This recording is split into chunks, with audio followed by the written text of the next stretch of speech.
բաստուրմաչոներ ջան,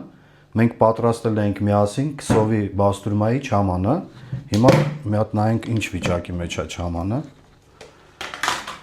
Չամանը մեր մոտ թուլացել է արդեն, այն ժամանակ մենք որ պատրաստեցինք, ինքը բավականին պինդ էր,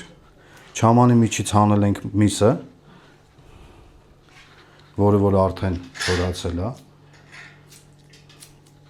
բաղադրության մեջ մենք մենակ չենք լցրել չամանի մեջ ալյուրը, հիմա ալյուրը մենք քիչ-քիչ կլցնենք չամանի հետ,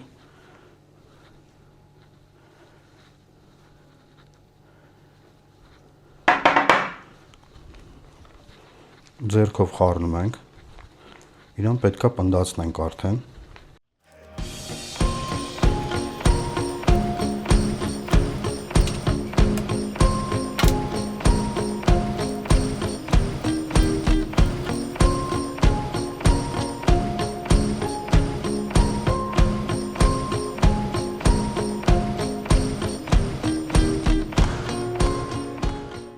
Շատ լավ է։